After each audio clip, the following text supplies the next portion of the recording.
Yes my dear students, next topic debentures. Actual में debentures और bonds दोनों same नहीं होते।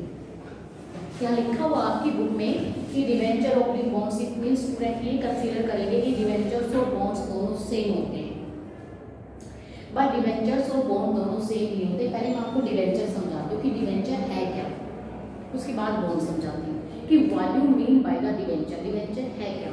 इधर डिबेंचर है ना, debenture holder just like as हमारे क्रेडिटर्स होते हैं। जब एक कंपनी अपने डिबेंचर इशू करती है पब्लिक में और डिबेंचर के बदले में पब्लिक से फंड रेज करती है, तो इट मीन्स वो डिबेंचर्स के थ्रू कंपनी क्या कर रही है, फंड रेज कर रही है। फिर आप सोचते हो मैडम डिबेंचर है क्या? कुछ नहीं होता, फिर डिबेंचर भी एक डॉक्यूमेंट भी होता है जिसपे लिखा हुआ होता है कि 10% डिबेंचर, ठीक है, 10% 1000 debenture at the rate of ₹100 each, ठीक है। और मान लो 3 साल के लिए 5 साल के लिए आपने क्या कर इशू करे, 5 ईयर के बाद इतना रिपेमेंट किया जाएगा।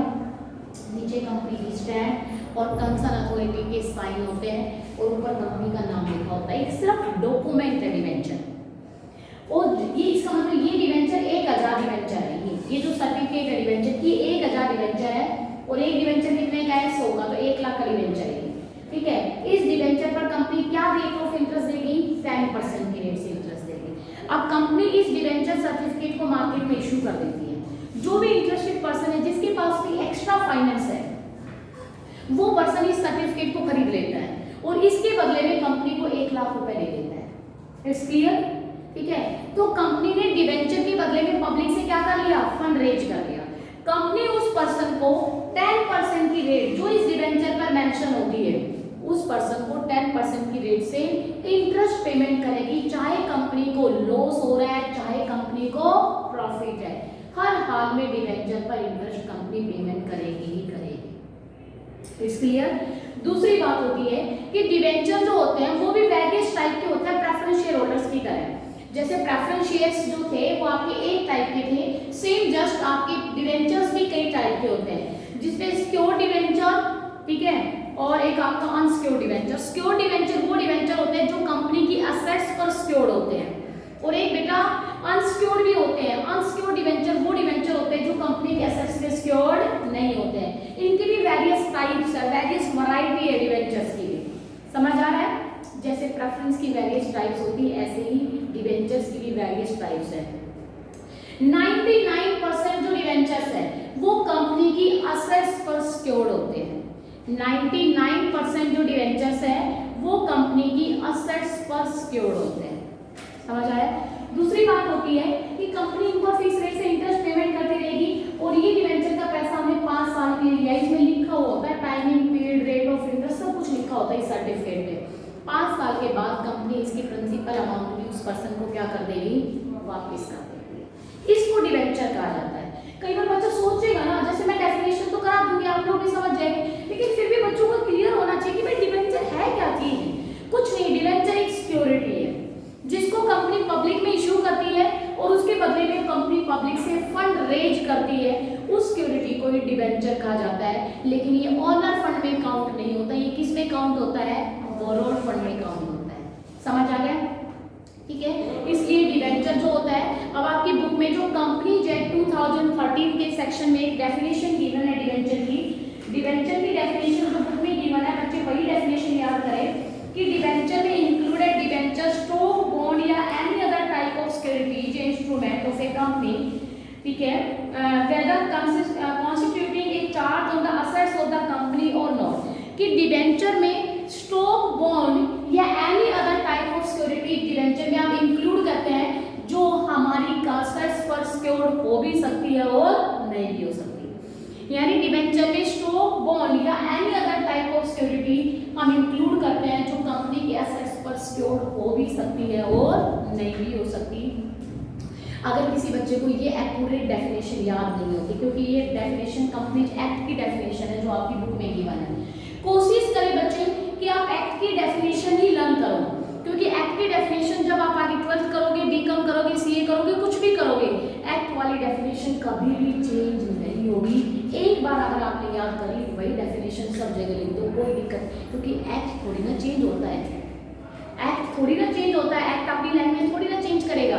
अदरवाइज किसी बच्चे को मान लो कहते हैं कि मैडम मेरे से तो क्राइम मतलब कि भाई ऐसे रट्टाफिकेशन नहीं होता, ठीक है, और मुझे ऐसे लर्न करने में प्रॉब्लम आती है, तो वो बच्चा अपने हिसाब से लिख सकता है कि debenture is instrument which is issued by a company to general public on the behalf of this instrument या security the company raise fund from public and debenture holders is just like the creditors holders of the company. यानी जो debenture holders होते हैं वो company के just creditors होते हैं, ठीक है। Debenture holders are not the owner of the company, वो कंपनी के ओनर नहीं है, उनको वोट देने का राइट नहीं है, मीटिंग में पार्टिसिपेट करने का राइट नहीं है, उनको किसी टाइप का कोई राइट नहीं है। और डिवेंचर्स को कंपनी इंटरेस्ट हर हाल में पेमेंट करेगी, चाहे प्रॉफिट हो चाहे लॉस हो, हर हाल में इंटरेस्ट की पेमेंट करेगी ही करेगी। समझ आ रहा है? तो उसको डिवेंचर कहा जाता है। एक बार सारे बच्चे बुक में भी देखिए, debentures are common securities issued under borrowed fund capital. Borrowed fund की सबसे कॉमन सिक्योरिटी है डिवेंचर, और वेरी इंपॉर्टेंट टॉपिक है डिवेंचर। मैं आपको बता रही हूँ बोरोड फंड का सबसे इंपॉर्टेंट टॉपिक डिवेंचर है, सबसे इंपॉर्टेंट टॉपिक। अगर मैं ओनर की फंड की बात करूं तो ओनर फंड में इक्विटी और preference is very important topic है। अगर मैं बोरोड फंड की बात करूं तो बोरोड फंड में सबसे इंपॉर्टेंट टॉपिक डिवेंचर, और उसके बाद पब्लिक डिपॉजिट आता है।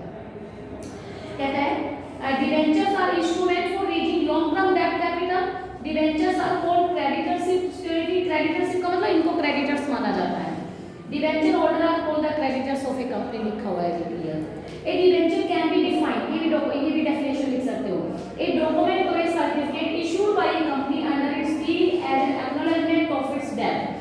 डिवेंचर क्या होता है? डिवेंचर एक सर्टिफिकेट होती है जो कंपनी इशू करती है, जिस पर कंपनी की सील का मतलब कॉमन सील होती है, स्टैंप लगी हुई होती है। डिवेंचर सील लिखा हुआ है ना, सील का मतलब कॉमन सील होती है। कॉमन सील का मतलब इस सर्टिफिकेट के ऊपर कंपनी की क्या लगी हुई होती है? स्टैंप लगी हुई होती है।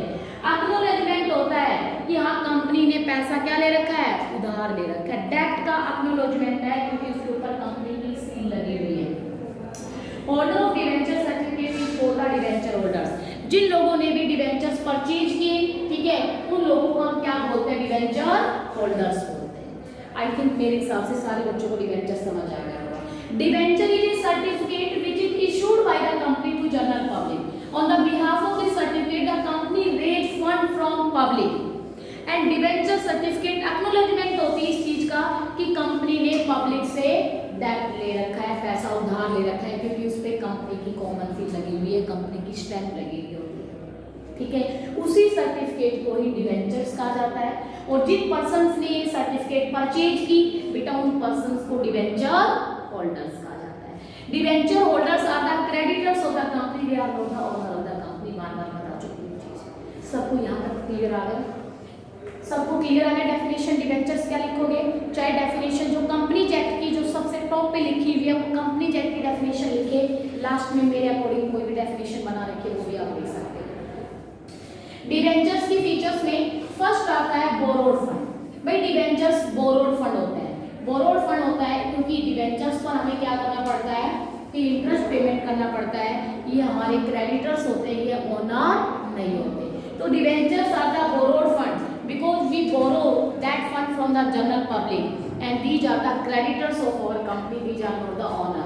ये कंपनी के क्रेडिटर्स होते हैं, इसलिए बोरोड फंड में काउंट होते हैं। Fix rate of interest. Fix rate of interest का मतलब कि डिवेंचर होल्डर्स को कंपनी फिक्स रेट से क्या पेमेंट करती है? इंटरेस्ट पेमेंट करती है, क्योंकि डिवेंचर की नाम के आगे हमेशा रेट लिखी हुई होती है। डिवेंचर के नाम के आगे हमेशा इंटरेस्ट की रेट मेंशन होती है।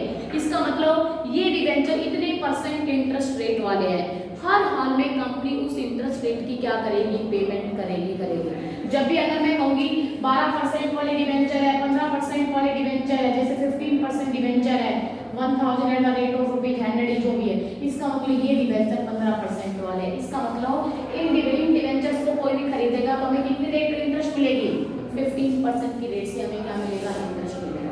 हमेशा डिवेंचर के नेम के आगे इंटरेस्ट की रेट मेंशन होती है और वो इंटरेस्ट रेट फिक्स होती है, चाहे आपको प्रॉफिट हो चाहे लॉस हो, हर हाल में वो इंटरेस्ट आपको पेमेंट करना पड़ेगा। इंटरेस्ट की रेट चेंज नहीं होती। कंपल्सरी पेमेंट ऑफ इंटरेस्ट, कहता है डिबेंचर्स पर इंटरेस्ट पेमेंट करना कंपनी के लिए क्या होता है, कंपल्सरी होता है, चाहे कंपनी प्रॉफिट अर्न करे चाहे कंपनी लॉस फेस करे। जैसे मान लो क्या था, प्रेफरेंस का था, इक्विटी का था, अगर प्रॉफिट हो जाता है तो इन लोगों को हम प्रॉफिट का शेयर यानी डिविडेंड प्रोवाइड कर देते हैं, लेकिन अगर प्रॉफिट नहीं होता, कंपनी लॉस फेस करती है, तो उस केस में कंपनी इक्विटी या प्रेफरेंस को कोई पेमेंट भी नहीं करती है। बट डिबेंचर के केस में ऐसा नहीं, क्योंकि लोन है एक टाइप का, पब्लिक से पैसा उधार ले रखा है, एक टाइप का बोरोड फंड है, लोन ही है एक टाइप से पब्लिक से। हमें चाहे प्रॉफिट हो यानी कंपनी को चाहे प्रॉफिट हो चाहे लॉस हो, हर हाल में कंपनी डिबेंचर पर इंटरेस्ट पेमेंट करेगी ही करेगी। सिक्योरिटी, डिबेंचर पर कंपनी एसेट्स की क्या देती है, सिक्योरिटी देती है। जैसे मैंने आप लोगों को बताया था कि जब भी कंपनी इक्विटी शेयर इशू करती है या कंपनी प्रेफरेंस शेयर इशू करेगी, तो शेयर्स पर कंपनी किसी टाइप की कोई सिक्योरिटी नहीं देती है। सिक्योरिटी का मतलब किसी एसेट्स को सिक्योर्ड नहीं रखती है, किसी एसेट्स को शेयर्स के ऊपर गिरवी नहीं रखती है कंपनी।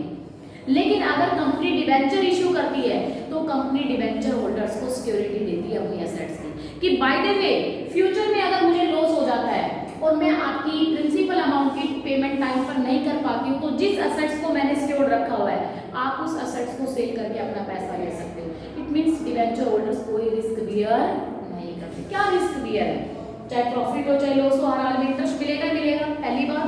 दूसरी बात क्या कह रखी है कि डिबेंचर्स जो होते हैं वो कंपनी की उनको सिक्योरिटी मिलती है। सिक्योरिटी का मतलब कि भाई एसेट्स पर सिक्योर्ड होते हैं डिबेंचर्स। अगर कंपनी मान लो जब उनकी प्रिंसिपल अमाउंट की पेमेंट करने का टाइम आता है तो कंपनी अगर लॉस भी बियर कर रही होती है तो भी डिबेंचर होल्डर्स को कोई रिस्क नहीं है, क्योंकि जिस एसेट्स पर सिक्योर्ड होते हैं उस एसेट्स को सेल करके वो इजीली से अपना पैसा रिकवर करवा सकते हैं। इसका मतलब डिबेंचर्स पर कंपनी क्या रहती है, सिक्योरिटी देती है। उसके बाद आता है रिडेम्बर। रिडेम्बर का मतलब रिडम्पशन, रिडम्पशन का मतलब रिटर्न करना, कि डिबेंचर्स का मनी या डिबेंचर से फंड कंपनी एक फिक्स टाइम के लिए रेज करती है। डिबेंचर से फंड एक कंपनी फिक्स टाइम के लिए रेज करती है।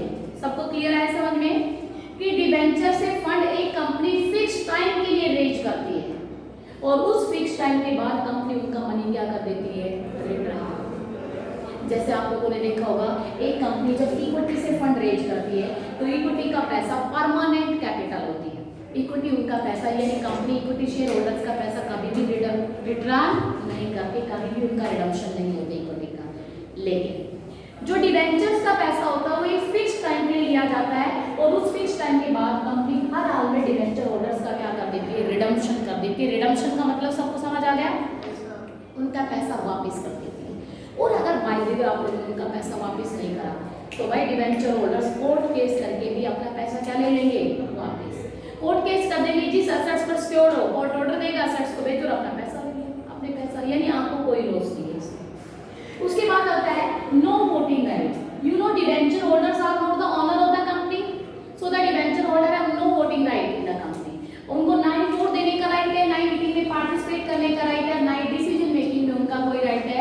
यानी डिबेंचर होल्डर्स का कंपनी में किसी टाइप का कोई इंटरफेरेंस नहीं। It's clear. उसके बाद आता है अपॉइंटमेंट ऑफ ट्रस्टी। ये पॉइंट अच्छे से देख लो। अगर एक कंपनी में बड़ा लार्ज फंड बोरोड के फॉर्म में ले रखा है तो उस केस में कंपनी को एक ट्रस्टी अपॉइंट करना पड़ेगा। ट्रस्टी का मतलब एक गवाह अपॉइंट करना पड़ेगा और वो ट्रस्टी कोई बैंक या फाइनेंशियल इंस्टीट्यूशन होगा जो गवाही देगा कि भाई ये फर्म आपका पैसा टाइम की पेमेंट कर देगी, अगर नहीं करेगी तो मैं कर दूंगा। समझ आ रहा है? यानी अगर किसी कंपनी ने लार्ज स्केल पर उधार पैसा ले लिया, बोरोड फंड ले लिया, मान लो किसी कंपनी ने 10 करोड़ 100 करोड़ 50 करोड़ जो भी है उसकी भाई साइज के अकॉर्डिंग देखा जाएगा लार्ज क्या है। वही वाली बात है, एक बंदे के लिए 1 लाख रुपए भी बड़ी लार्ज अमाउंट है और एक बंदे के लिए 1 लाख रुपए कुछ भी अमाउंट नहीं होती। डिपेंड आपकी फाइनेंशियल कैपेसिटी होती है कि भाई आपका फाइनेंशियल स्टेटस कितना है, उसके अकॉर्डिंग आप डिपेंड करते हो आपके लिए वो अमाउंट छोटी है या बड़ी। अगर किसी कंपनी ने लार्ज अमाउंट में बोरोड फंड ले रखे हैं तो उस केस में कंपनी को एक ट्रस्टी अपॉइंट करना पड़ता है और वो ट्रस्टी गारंटी देता है कि ये कंपनी हर हाल में आपकी अमाउंट पेमेंट करेगी, अगर नहीं करेगी तो मैं आपकी पेमेंट करूंगा। और वो ट्रस्टी कोई बैंक या फाइनेंशियल इंस्टीट्यूशन ही होता है जो इस टाइप की गवाही देता है, क्योंकि हमारा जैसा बंदा ट्रस्टी देगा तो क्या गवाही देगा, क्योंकि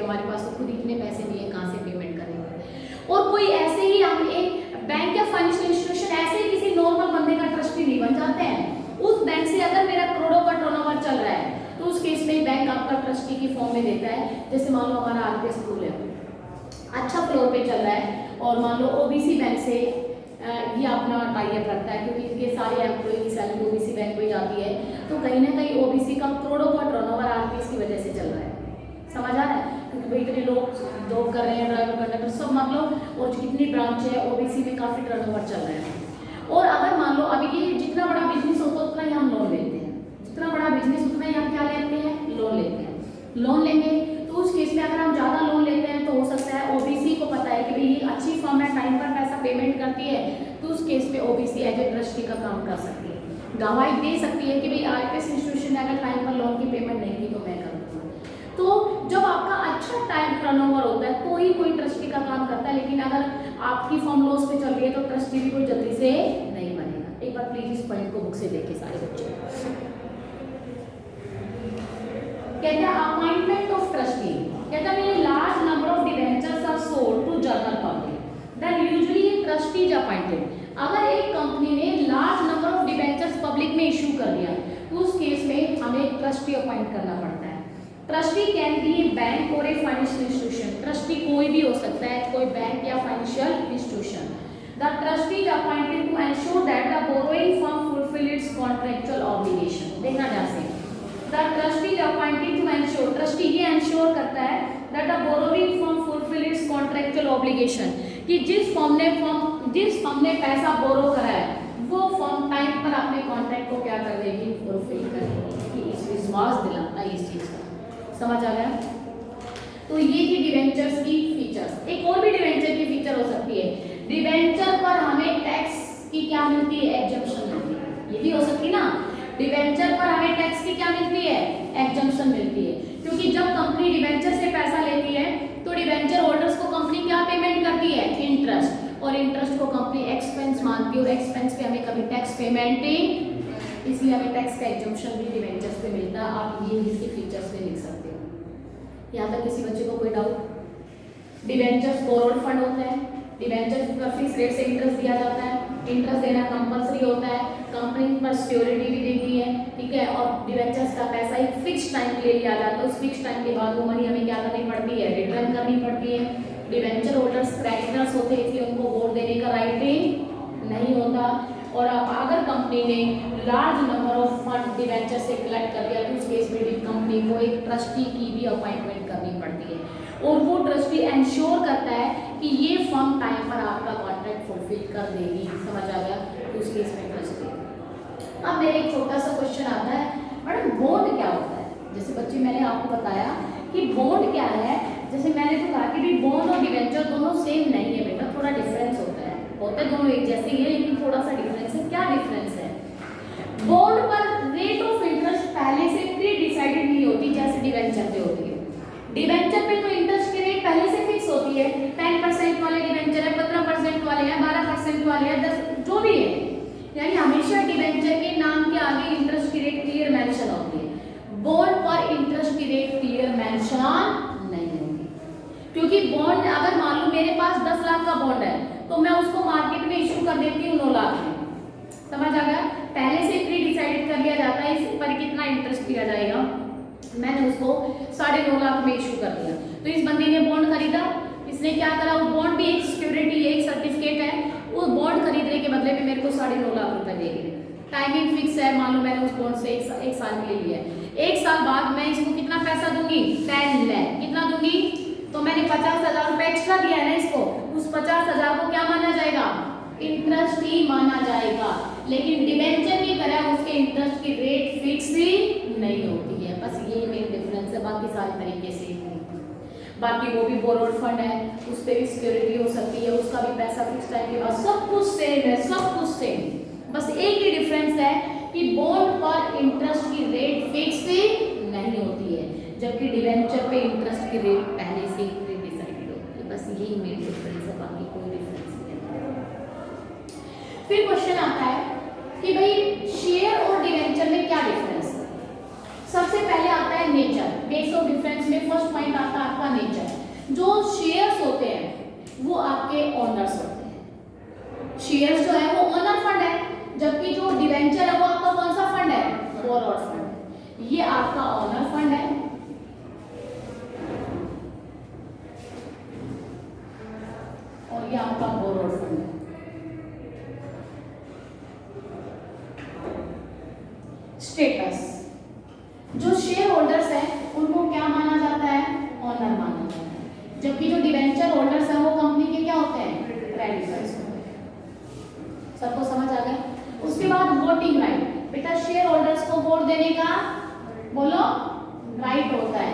जबकि जो डिवेंचर होल्डर्स हैं उनको वोट देने का राइट नहीं होता। उसके बाद कंट्रोल, कंट्रोल माने मैनेजमेंट में इंटरफेयर करना, डिसीजन लेना, समझ आ गया। शेयर होल्डर्स के पास कंट्रोलिंग पावर होती है कंपनी की, क्या वो मैनेजमेंट में इंटरफेयर करते हैं, क्या उनके पास डिसीजन मेकिंग पावर होती है? यस, शेयर होल्डर्स कंट्रोलिंग में इंटरफेयर करते हैं, उनके पास डिसीजन मेकिंग पावर होती है, ठीक है, because they are the owner of the company, ये पूरा कंपनी का कंट्रोल अपने पास करते हैं। लेकिन जो डिवेंचर होल्डर्स है उनके पास कंपनी की कोई कंट्रोलिंग पावर नहीं है, डिसीजन मेकिंग में या मैनेजमेंट में किसी टाइप का कोई पार्टिसिपेशन नहीं है और कंट्रोलिंग में इनका कोई इंटरफेरेंस नहीं होता है। Return, right to return, right to return का मतलब कि भाई इनको वापसी में क्या मिलता है, कहता है शेयर होल्डर्स को रिटर्न में क्या मिलेगा, डिविडेंड, लेकिन डिविडेंड मिलने की कोई गारंटी नहीं है, कंपल्सरी नहीं है डिविडेंड मिलना। और डिवेंचर होल्डर्स को रिटर्न में क्या मिलता है, इंटरेस्ट, लेकिन इंटरेस्ट मिलना कंपल्सरी है, चाहे कंपनी को प्रॉफिट हो चाहे लॉस। तो राइट टू रिटर्न, इनको रिटर्न में डिविडेंड मिलता है, ठीक है, लेकिन डिविडेंड मिलना कंपल्सरी नहीं, प्रॉफिट हो गया तो डिविडेंड मिल गया, अगर लॉस हो गया तो इनको डिविडेंड नहीं मिलेगा। और डिवेंचर होल्डर्स है, इनको बेटा रिटर्न में क्या मिलेगा, इंटरेस्ट, ठीक है, लेकिन रिटर्न मिलने की प्रॉपर गारंटी है, चाहे कंपनी प्रॉफिट अर्न करे चाहे लॉस, हर हाल में कंपनी इनको इंटरेस्ट देगी ही देगी। उसके बाद है सिक्योरिटी, शेयर्स पर कंपनी किसी टाइप की कोई सिक्योरिटी, लेकिन जो डिवेंचर्स होते हैं उन पर कंपनी अपने एसेट्स की क्या देती है, सिक्योरिटी देती है। समझ आ गया कि बाय द वे अगर कंपनी को प्रिंसिपल अमाउंट के टाइम लॉस भी हो जाता है तो कोई दिक्कत नहीं है, आप अपने एसेट्स को बेचकर आप अपना पैसा ले सकते हो, तो कंपनी एसेट्स की क्या देती है, सिक्योरिटी। रिडम्पशन, रिडम्पशन का मतलब रिटर्न करना, शेयर्स का पैसा कभी भी कंपनी रिटर्न नहीं करते। रिडम्पशन का मतलब सारे बच्चों को पता है, पैसा वापस करना, प्रिंसिपल अमाउंट का जिक्र होता है कि क्या कंपनी इनकी मनी को रिटर्न करती है। आप लोगों को पता है कि बेटा इक्विटी शेयर का तो पैसा कंपनी कभी रिटर्न करती नहीं है, प्रेफरेंस में भी जो नॉन रिडीमेबल प्रेफरेंस शेयर है उनको छोड़ दो, बाकी सबका पैसा company non redeemable preference share वो शेयर्स होते हैं जिनका पैसा कंपनी रिटर्न नहीं करती है, बाकी रिडीमेबल प्रेफरेंस शेयर है उनका पैसा कंपनी टाइम पर क्या कर देती है, रिटर्न कर देती है। लेकिन अगर मैं करंट सिनेरियो की बात करूं तो इक्विटी शेयर का पैसा कंपनी अपनी पूरी लाइफ में रिटर्न नहीं करती, प्रेफरेंस शेयर का पैसा कंपनी विद इन 20 ईयर में रिटर्न कर देती है।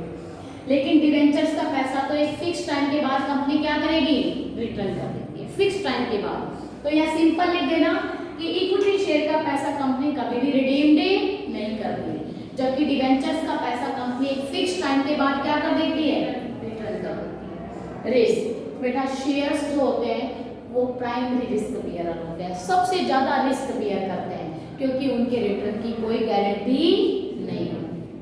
कंपनी को प्रॉफिट हो गया तो उनको डिविडेंड मिल गया, अगर कंपनी को लॉस हो गया तो उनको कोई डिविडेंड नहीं मिलता। लेकिन जो डिवेंचर्स है वो कोई रिस्क बियर नहीं करते क्योंकि डिवेंचर्स को हर हाल में इंटरेस्ट मिलेगा ही मिलेगा, चाहे कंपनी प्रॉफिट अर्न करे चाहे लॉस। और भाई जब वाइंड अप, जब भी कंपनी का मान लो उसकी प्रिंसिपल अमाउंट इनकी रिटर्न करनी होती है तो भी एसेट्स पर सिक्योर्ड होता है, बिजली से एसेट्स को बेचकर अपना पैसा ले सकते हैं। इट मींस डिवेंचर्स कोई रिस्क बियर नहीं करते, जबकि share holders primary risk bear होते हैं, ये रिस्क क्या करते हैं, ज्यादा बियर करते हैं, मोर रिस्क बियर करते हैं। ठीक है, डिफरेंस में किसी बच्चे को कोई डाउट? ठीक है, कर लोगे अपने आप डिफरेंस, क्योंकि अगर आप लोगों को शेयर और डिवेंचर के बारे में नॉलेज हो गई तो आप इक्विटी को शेयर्स का मतलब या इक्विटी माइंड में कंसीडर करके भी डिफरेंस लिख देना, कोई दिक्कत नहीं, क्योंकि प्रेफरेंस तो मैंने आप लोगों को बताया आज की तारीख में 99% कंपनियां प्रेफरेंस शेयर इशू करती ही नहीं है। ठीक है, तो इसलिए प्रेफरेंस को तो आप इग्नोर करो, आप इक्विटी को माइंड में कंसीडर करके और डिवेंचर को माइंड में कंसीडर करके आप डिफरेंस लिख सकते हो। अगर बच्चों को नॉलेज है तो बच्चा डिफरेंस खुद से कर सकता है, उसको कोई प्रॉब्लम नहीं आएगी। ठीक है, तो ये आपके डिफरेंस थे। अब किसी बच्चे को डिवेंचर या डिफरेंस में कोई डाउट हो तो